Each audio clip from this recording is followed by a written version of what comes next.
Hello, hello, hello. Good evening, everyone. Welcome to our time to talk. Um, Today is the 11th of April, 2023, Already, and yes. and here I am with my dear Faye to talk to you about another topic touching the subject mediumship. How Hello. are you doing, Faye? I'm all right, thank you. And yourself? Very, very good. Very Yes, excited. please. Nice to see you again. Hmm. Nice to see you all again.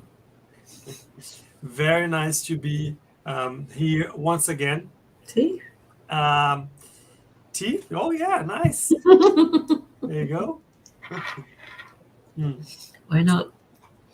I'm very excited about today's topic because I think it's probably the main purpose of the phenomena is the reflection, right? The reflection of why, how, and what do I do with it? So I think that's a very interesting topic that we have today. But anyways, before we start, I'm just getting ahead of myself. Before we start this conversation about episode 44, let me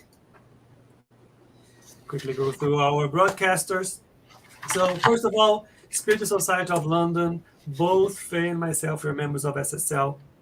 Sarah Study Group um, here in the UK, in London specifically, that has a few initiatives around studying and making the information and knowledge about Spiritism available to anyone. We have a few meetings, online meetings, face-to-face meetings, courses. So if you'd like to know a bit more about Spiritism, you can get in touch. You can join one of our meetings. We meet every week regularly. SSL is part of BUS. BUS is like the federation here in the UK that unites or tries to unite all of the Spiritist groups here in the UK. BUS stands for British Union of Spiritist Societies. Buzz also brings you a lot of content and helps spread the multiple initiatives that the groups are running here in the UK. So go follow their Facebook page and YouTube. And last but not least, Cardiac Radio. Cardiac Radio has been around for over 11 years now, um, dedicated to spreading the information, the knowledge of about Spiritism in English. Cardiac Radio has a ton of content available to you, so go check their pages and download their app so you can take a look at the library of content that they offer. Right. Today's episode is Should Mediumship Change My Life? I missed the question mark here. It's a question. Mm-hmm.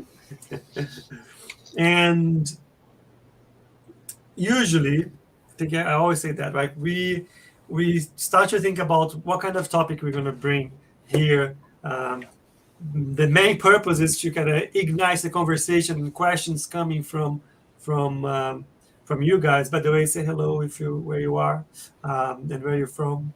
Bring the comments here. But when we are discussing about which topic to cover today, what to talk about, Faye shared with me a beautiful message that we received about back to basics. And Faye, do you want to give a bit of just a quick overview about what your take was on what that message was about, and then we go from there.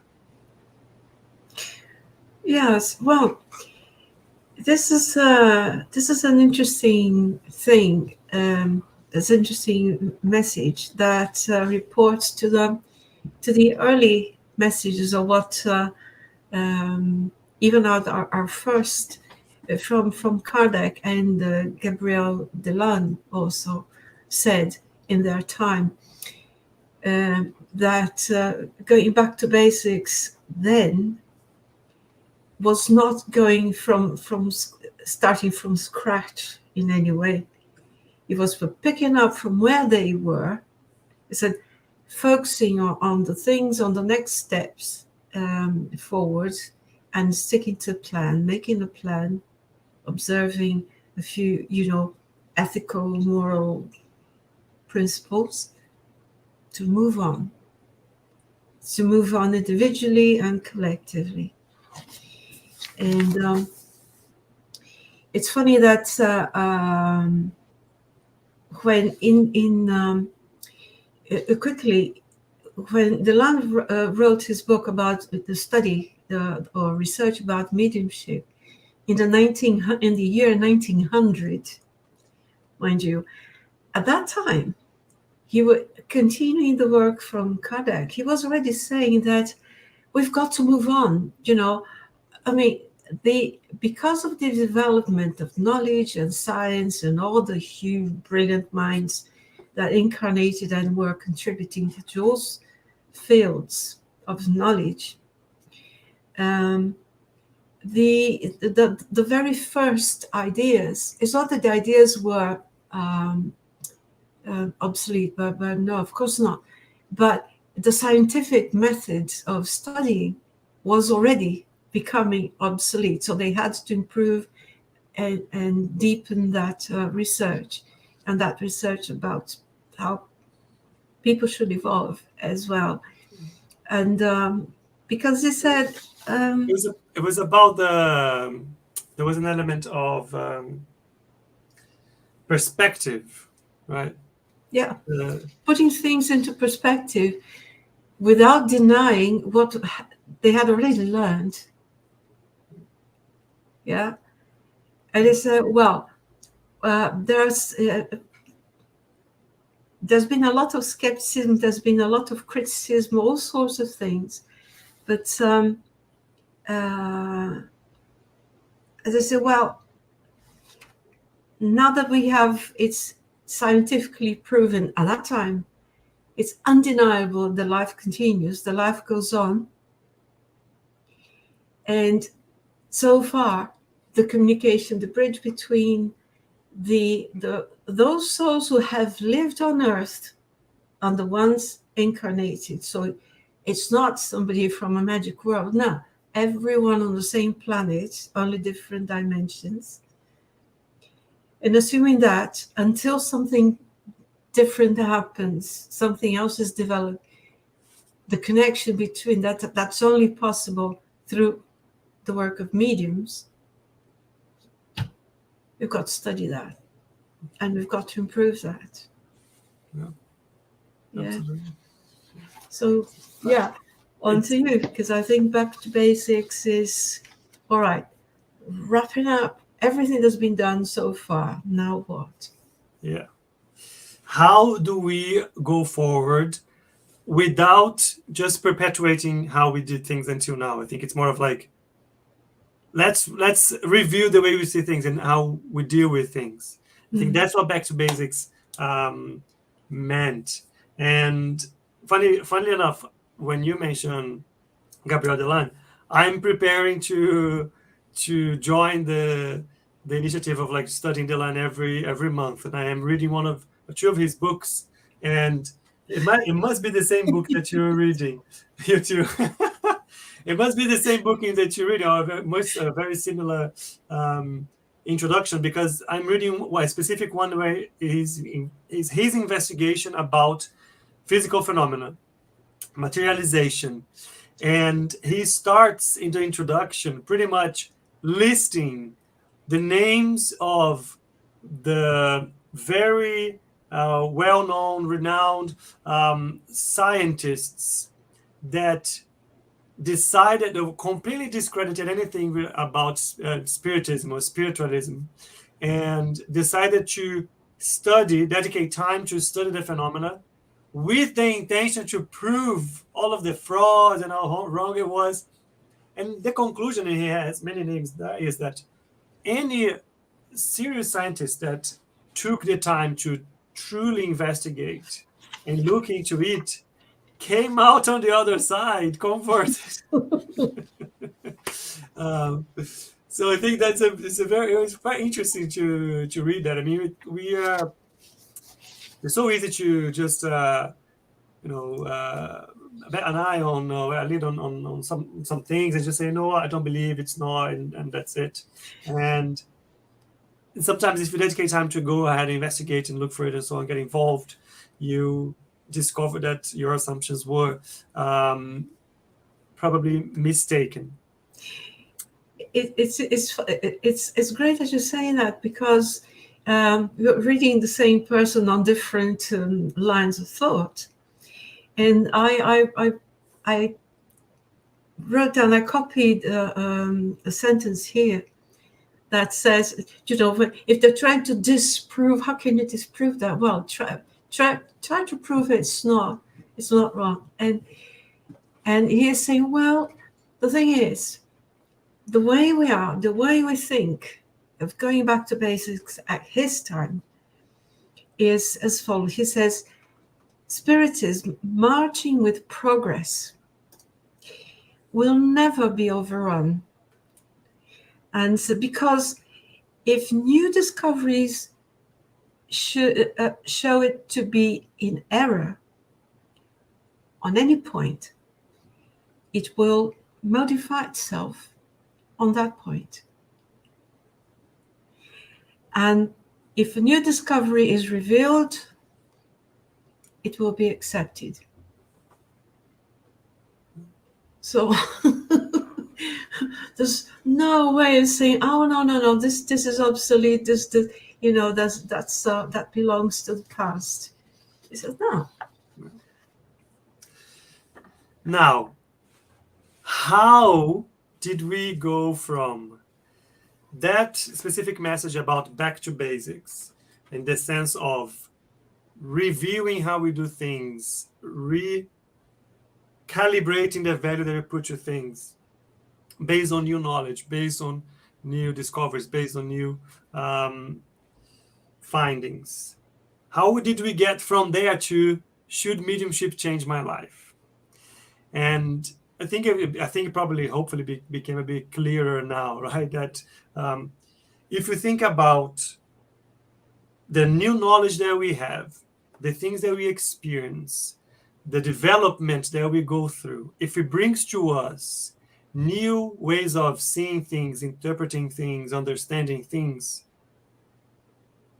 how can we go on doing the same things the old way, right? I think the question is, how can we, or how should we, use the knowledge that we've been talking about mediumship to change my life? What should be the understanding, or the knowledge about mediumship should trigger what kind of reflection? That's a big question. It's a big but that is the point. Let me say hello to some names that I see here. I want to say hi to Dulce, saying hello from Florida. And I see Guilherme here joined us. Guilherme sending message. Hi, Guilherme. Nice to see you. And I have a couple of questions here. I think when Faye was talking about the prove or disprove, he said, can you prove exists? Can you prove it does not exist? So it's 50-50. Exactly. I think it's always a matter of perspective, right? Wow. The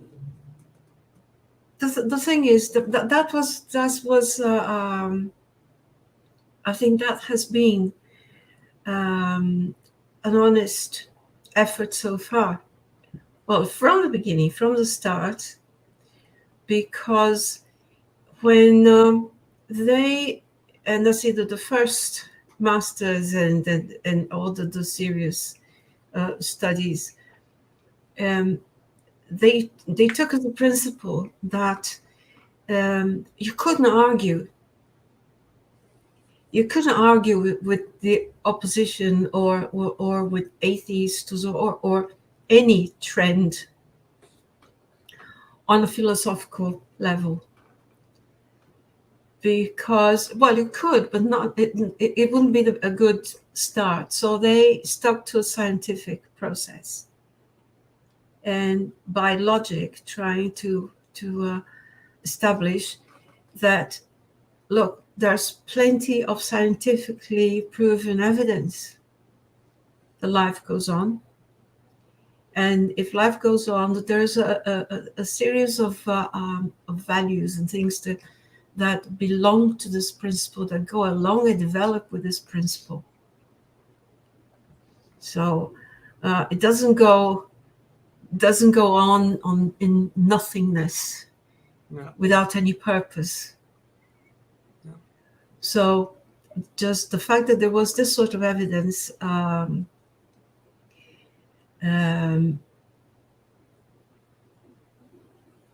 would overcome any sort of prejudices, because it says, well, because all the evidence gradually gave a great certainty of immortality, as he says, as Deland says, and that will become scientific truth. So that's more and more becoming a scientific truth. And the beneficial consequences of which will be felt throughout the world, and it will change the destiny of humanity. Because the principle, well, once you prove that there's a scientific truth, you can prove it over and over and over again. Then this means that you can suggest to a broader number of people, not just a small group here or there, but a broader number of people, through a logical reasoning, that there are better ways of dealing with life and making choices. Yeah, definitely. Does it also, or did I go straight? Yeah. Did I go to your question, or did I? Yeah, no, it did. No, I'm looking here because I want to bring, like, Deuce is also saying, like, the science has proven it. And I think that if, again, it's a matter of people would be willing to investigate things, right? Because if you go into things, you find extensive research. 100 years ago, 50 years ago, 20 years ago, in different areas, in different levels, that will show it. But when we were talking about the change of perspective, Dulce also mentioned something that I think it's very polarizing. It's very good, because I'm going to bring here for us to have a chat about. Good. And Guilherme is going to jump in on his chair when he sees it. Because we were talking about perspective. We were talking about when new knowledge is presented to us, we need to reflect about how does this new knowledge, this new perspective, should change the way I see things, perceive things, make decisions, live my life.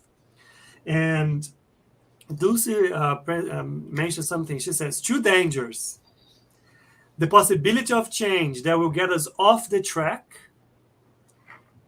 and at the opposite side, the ultra-conservative that has already shown signs of a radicalism that Kardec never intended. So she's already going to a specific understanding of the principles that come from Spiritism that derived from mediumship. Well, if you could talk about being radical about anything, it was being radical about the truth and not being afraid of trying the truth, of pursuing the truth at any cost. Yeah.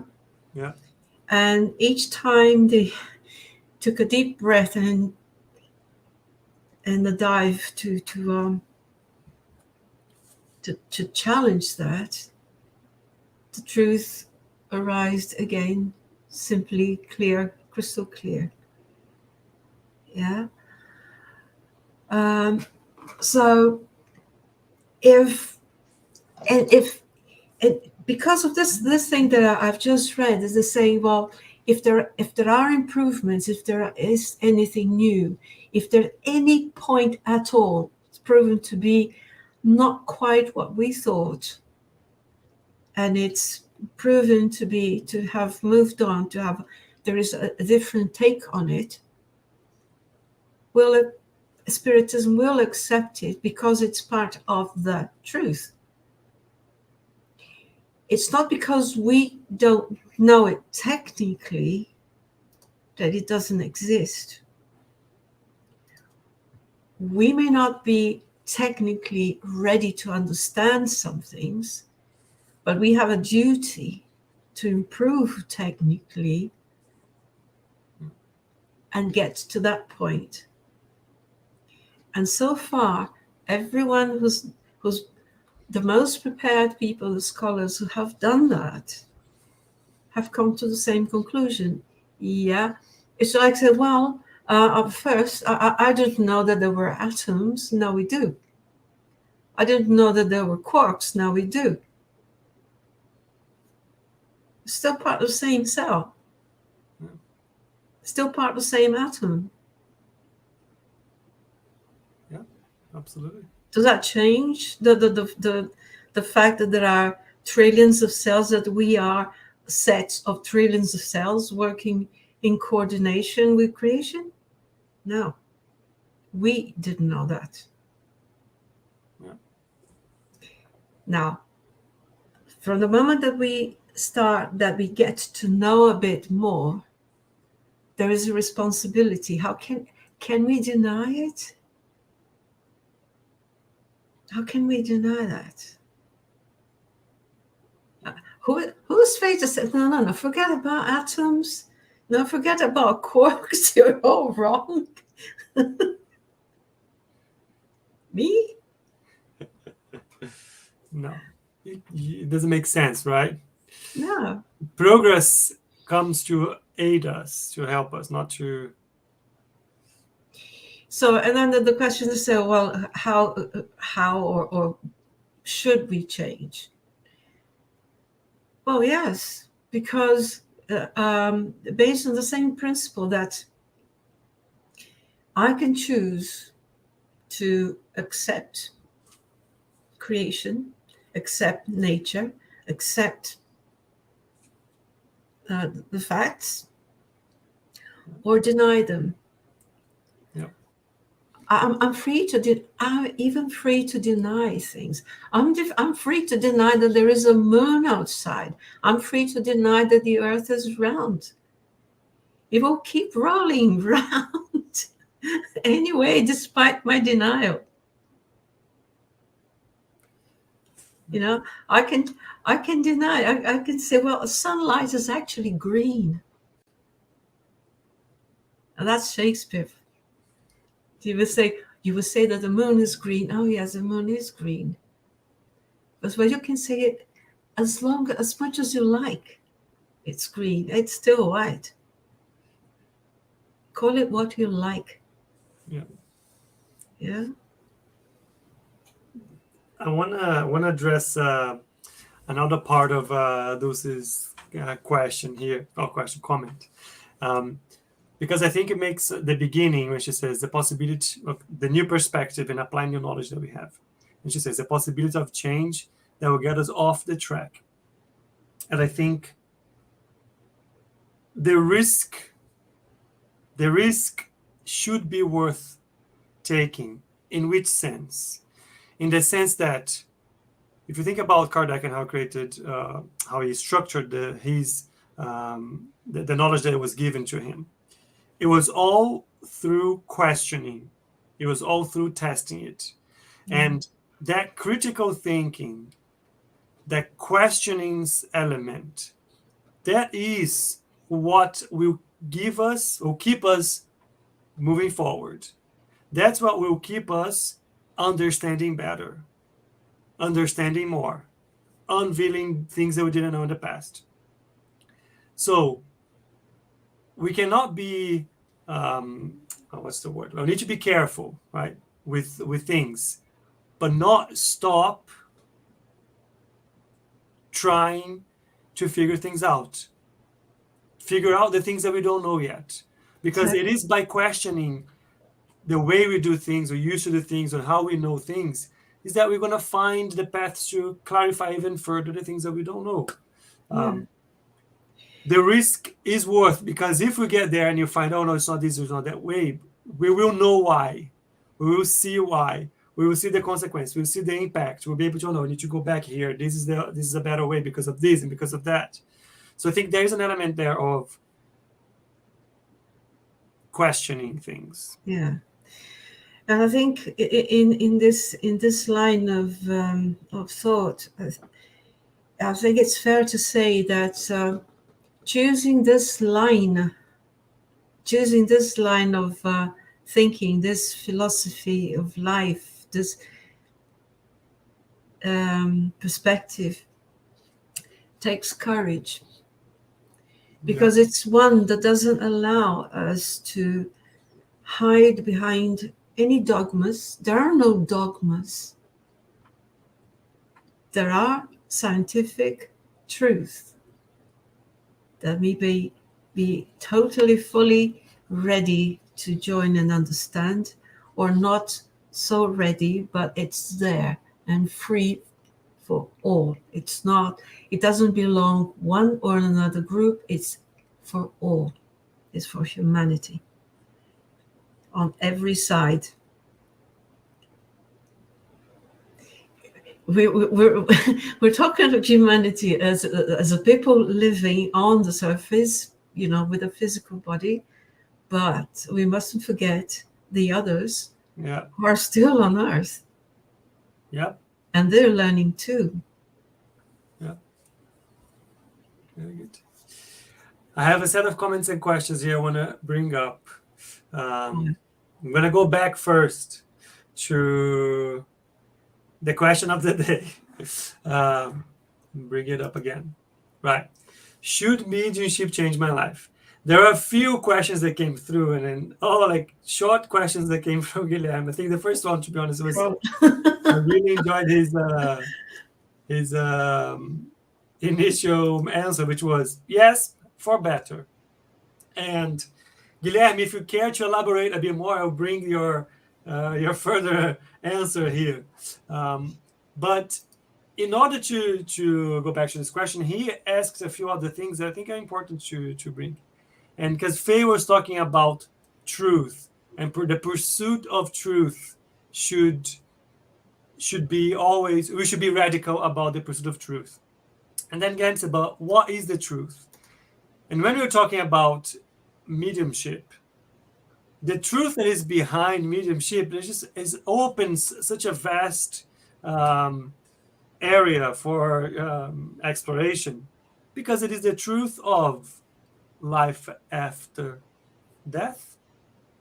It is the truth of the interconnection, the communication, the ability to interact between the two sides. Once we are here and on the other side. That truth, as Faye was mentioning, Delany put it very beautifully in his work. You cannot really deny. If you give any serious attempts to investigate, you see that there'll be scientific evidence from very respected scientists that it is there. It's something you cannot deny. But the question that stays is, based on that, if I understand now that life goes on after death, if I understand now that this interaction happens around us all the time, for some people a bit more obvious, for other people a bit more subtle, but it doesn't stop from happening. How should I rethink the way I live my life? What should change? Yeah, I think it says in some of these messages, it says that we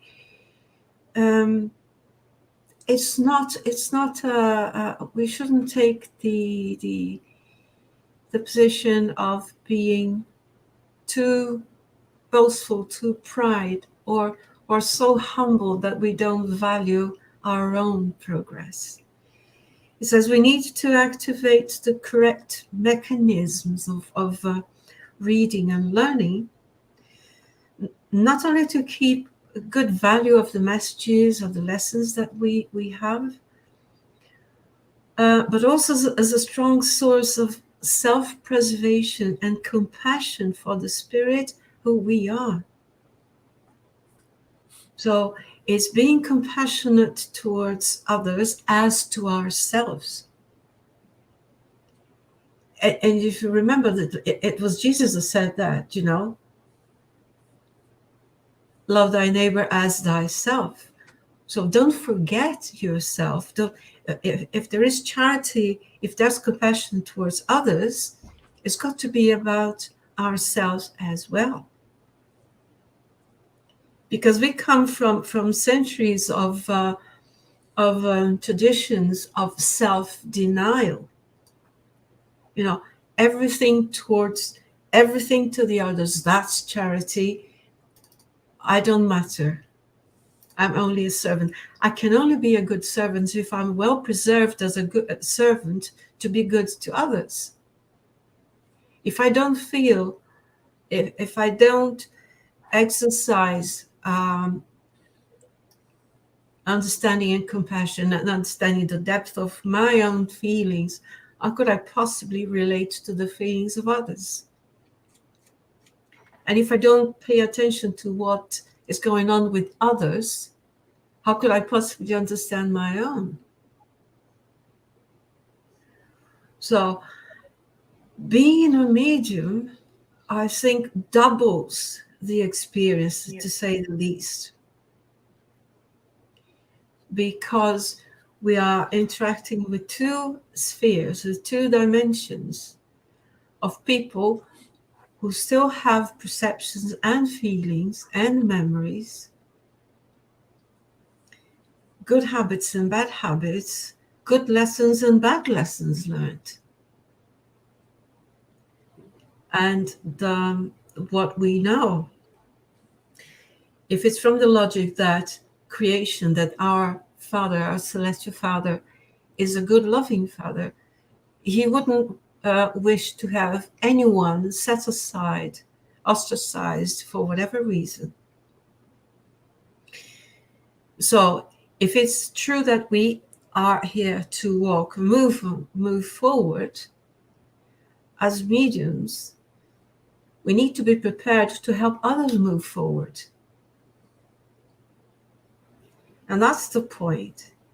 Just as a child needs support, somebody to hold their hands to steady their pace, we're doing that to others. And it's a chain of people, a few steps ahead, firming hands to help people balance out and move on. And if we don't recognize that, so then the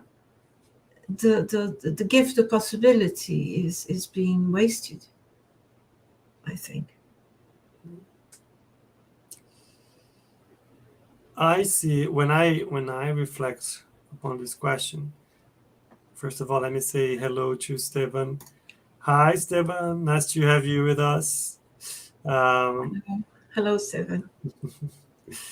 But when I reflect upon this question, right, what kind of change the understanding of mediumship should reflect in my life is that, first of all, is life after death on its own, right? If I understand, if I know that life goes on, what am I dedicating my time now that I will be able to take with me? What kind of things I'm trying to accumulate that I will be able to take with me on the other side? I think that is a big one. There is from more recently with people talking about epigenetics, and in the 2006 or 7, there was a study that was published, and it's becoming one of the cornerstones of the new understanding that meets perfectly, I think, of what we're saying.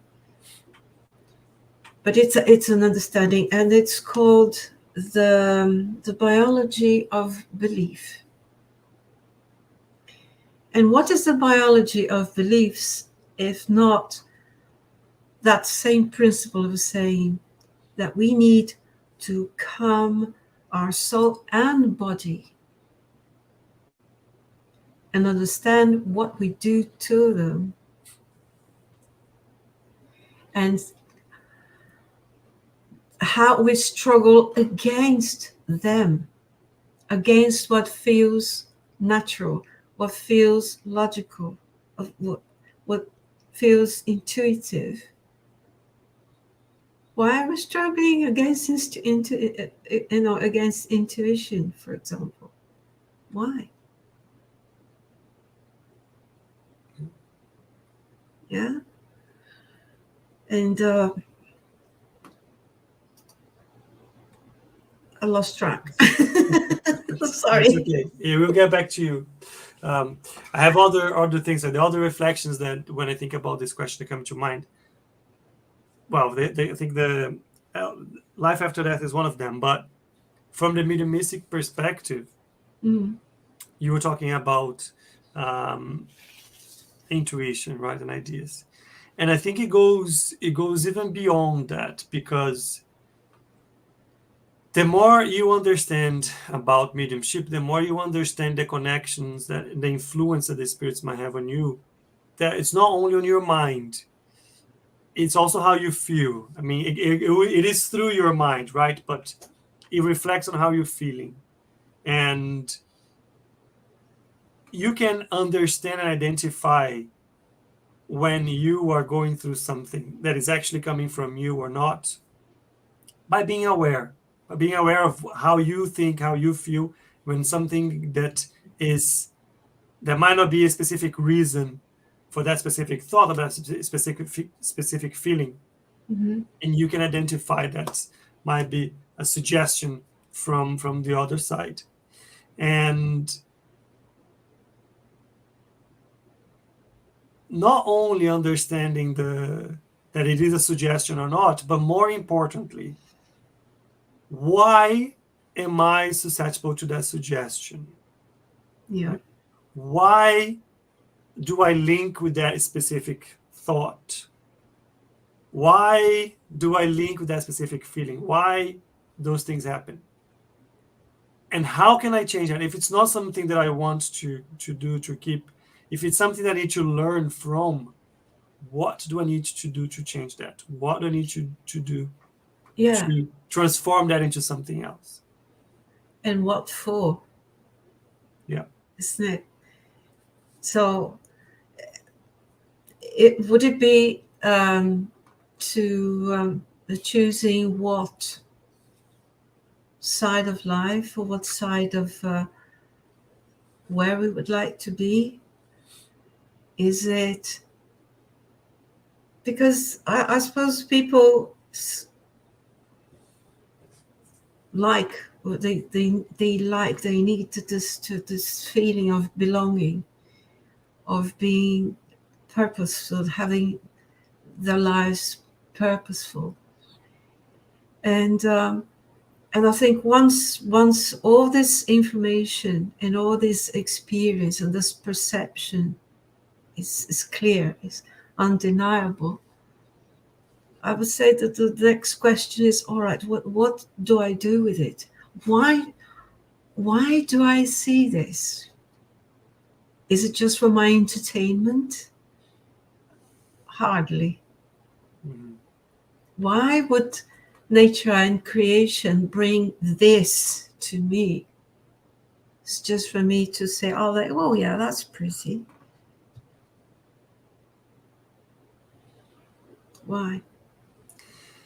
Interesting that you are taking us in that direction, because both Dulce and Guilherme, they are pretty much bringing us in that same direction, line of thought. And I bring two comments here. So Dulce said first that being an ostensive medium should not be the measure of our spiritual progress. The knowledge of the connection between worlds should be sufficient to propel us to progress, which is completely right. And mediumship is not, there's no correlation between mediumship and spiritual progress, right? No. In many cases, quite not necessarily. No. I mean, I don't think I should say it, but I'm going to say it more of as a um, as a what's the word? I'm missing the words. Anyways, but sometimes it can be the other way around. It might be such a challenge that you have in that specific life, such a big challenge that mediumship might be the only way you will be able to come out of it successful. I heard today an example that might help. It was so consider a farmer and consider that he's got the best plow ever. Okay, ideal farmer, best plow. Wait, does that make a farm? No, because if he chooses his tools well, then the crop will yield peacefully. But if it doesn't even touch the plow, the only thing the plow will yield is rust.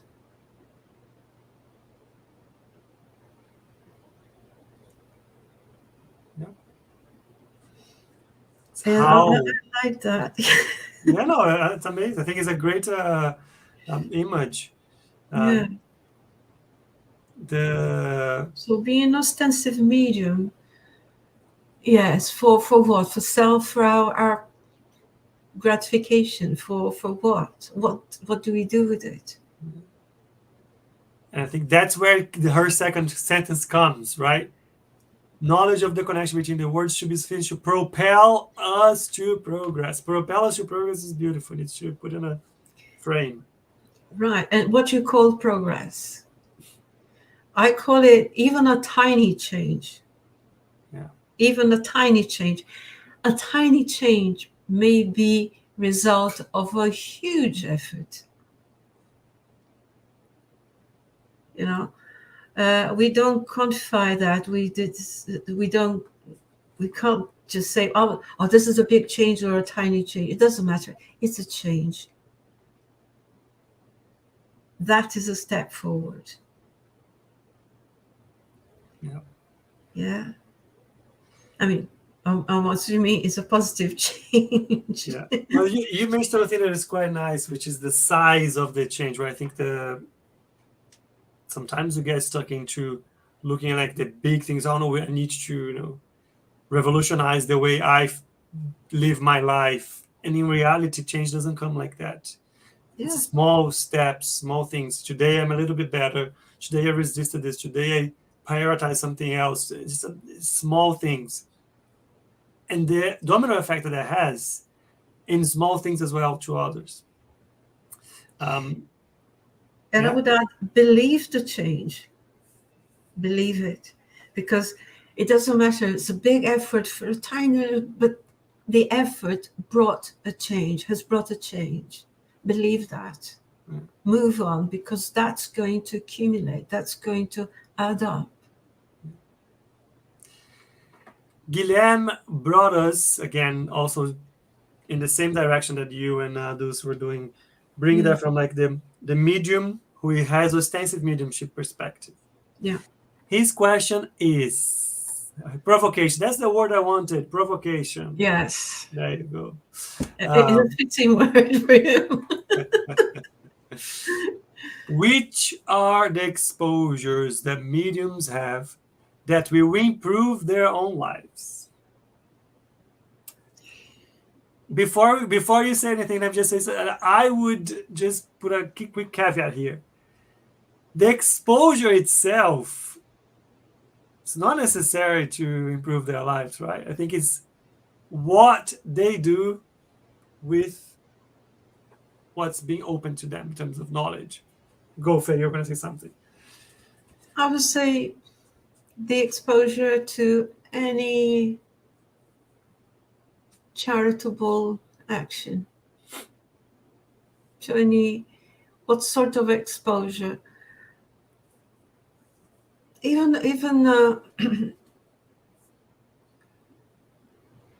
anything that will bring something positive to someone else, as to themselves, because it's a two-way thing. You can't avoid that. You can't help that.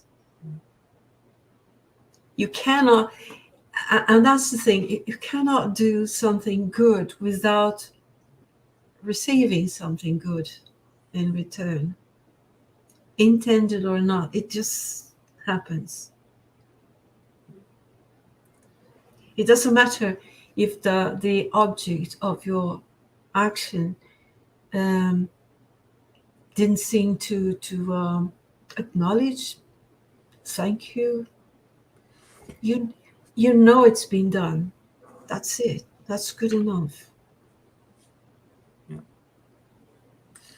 And if the exposure allows a conversation, an interaction, a clarification, or taking some consolation, maybe pointing someone in a better direction.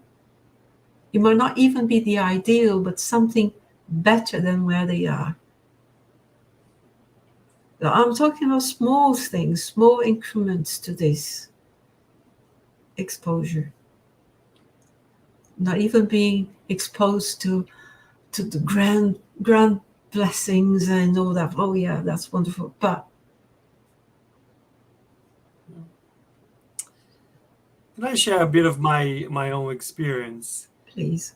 From do you know what for me is the most valuable thing?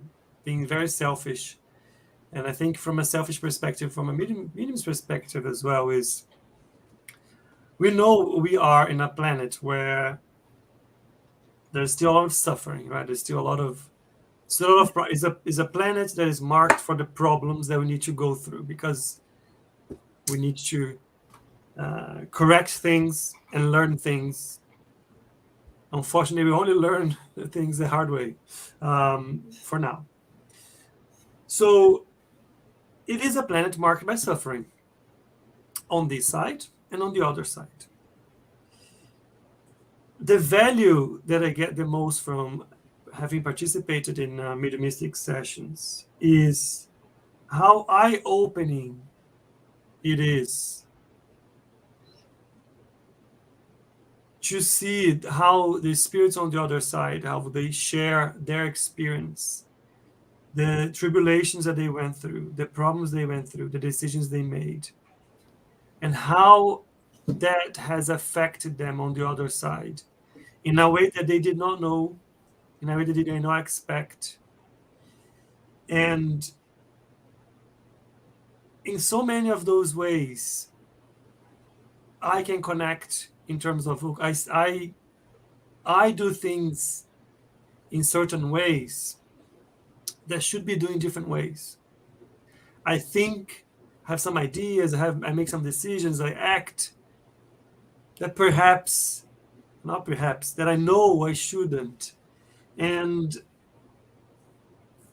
the opportunities that I think is more of like an eye-opening, because there's no denying. When I get to the other side, I cannot deny that I didn't know, right? It went further than that. I saw my brothers and sisters of journey sharing their experience, their struggles, their troubles, and in their experience, I identify myself.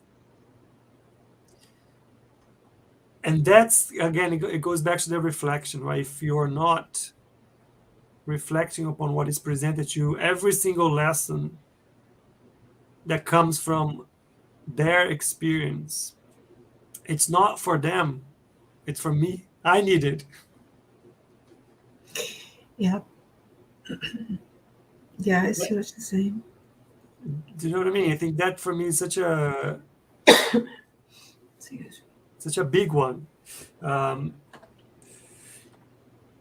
have another. Yeah, it's a. Yeah.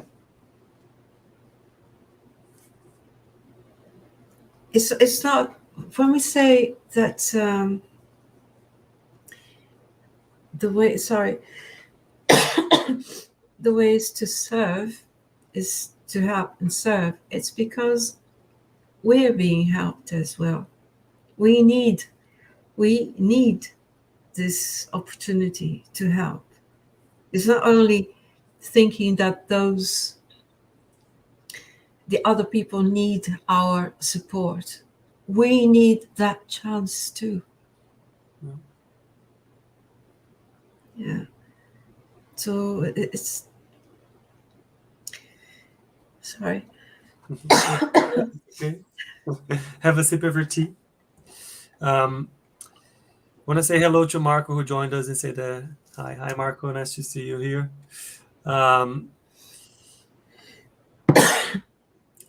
As you recover, Faye, I'm going to share something. When I was kind of preparing for today, I came to my mind to take a look at the conclusion of the Spirits book. And the Spirits book has a few items in the conclusion. And let me take a look. The one is just the first item I want to read, Sure. because I feel it's quite an interesting one. And again, it's just food for thought all over.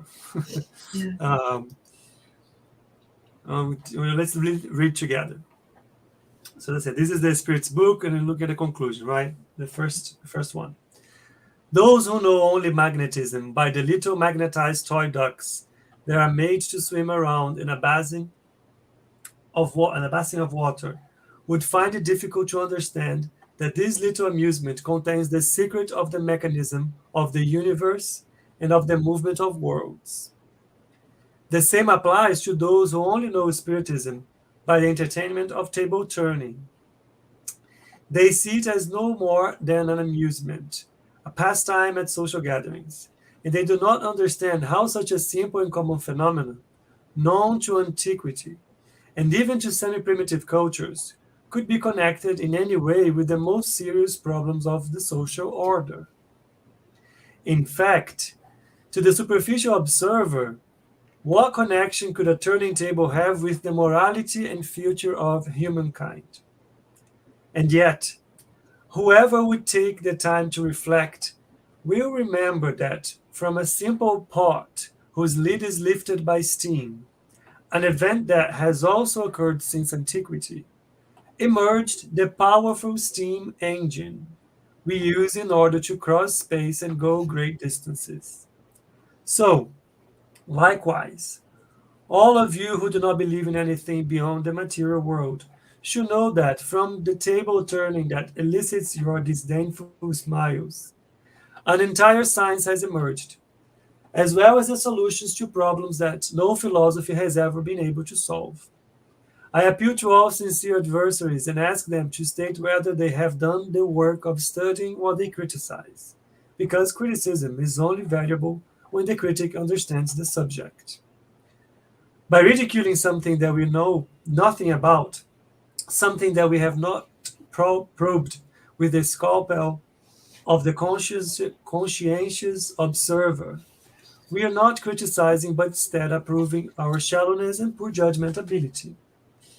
Of course, if we had presented this philosophy as being the work of the human mind, it would have encountered less disdain and would have merited the honor of being examined by those who think they guide public opinion. But it has come from the spirits. How absurd. It hardly deserves a glance. They judge it merely by its label, like the monkey in the fable, who judged the nut by its shell. If you wish, set aside this book's origin and imagine that it is the work of a human individual. After having read it seriously, ask your soul and conscience whether you have found material deserving of mockery.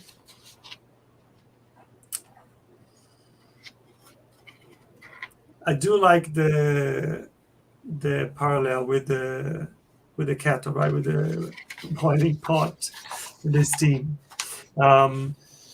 And I think that's what I think needs to be the lesson for us to, when we encounter new knowledge, don't stop at the absorbing the knowledge, but think about how does that affect the way I do things, the way I live, the way I act. Yep. That's what I had to conclude. That's wonderful. Yeah. And bringing this to today, I found also that that's talking about our time, that this is a millennium of learning from the past misfortunes and mistakes. It's a millennium, the third of so-called Christian era, to bring a more widespread awakening to the potentialities of oneself and of the whole, as a collective movement towards light, which is our origin and our sacred destiny. Very nice. Very, very nice. Nice. There's another one I thought was, because when I say, well, should we change? Oh yeah, by all means, yes.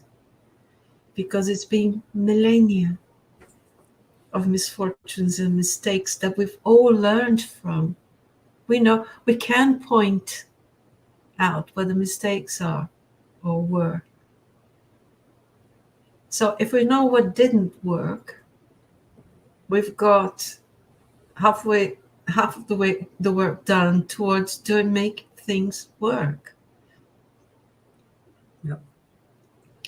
And as mediums, I think to recognize as what you said, recognize our role there and how we can make things work. And how can we deny, say, well, how can we ignore that? Yeah. Very good. Very good provocation, Faye. Thank you very, very much. Our time is up. And I'm going to quickly go to our announcements before we say our goodbyes. Let me share the screen again. There you go. Oop. So quickly, our announcements. We have the study of the book Astro City every Mondays at 8 p.m. UK time. If you'd like to join us, you can take a look at Buzz and the SSL pages. We also have every Wednesday Spiritual Light with different topics being brought to you by Elvis, Stephen, Charles, Sylvia, and some special guests. We have Cardiff Spiritist Gathering coming up on the 13th of May. So have the details here, but also you can take a look at the Cardiff Spiritist studies to see how to join, how to participate. April is the second World Spiritist Month, and there is a lot of content. Like literally, there's like dozens and dozens of talks and lectures and roundtables and everything, a bit of everything. So if you'd like to take a look and see what's the contact, and if you can join anything, you can go to feal.com.br. I believe that's right. I hope it's right. To see more details. And finally, we have our mediums book studies on every Saturday at 10:30 a.m. UK time. If you'd like to join us, have the details here for the Zoom call. And that is what I had for our announcements. I'm going to say thank you to Marco, Dulce, Guilherme, Stephen, everybody who joined us and helped us today. And I'll say thank you to Faye. Thank you, Faye, for an amazing chat. Thank you, Rafael. It's been a pleasure. My pleasure. I will to you all. Yeah. And we will meet again in 2 weeks. Yes. Thank you. Bye-bye. Bye-bye.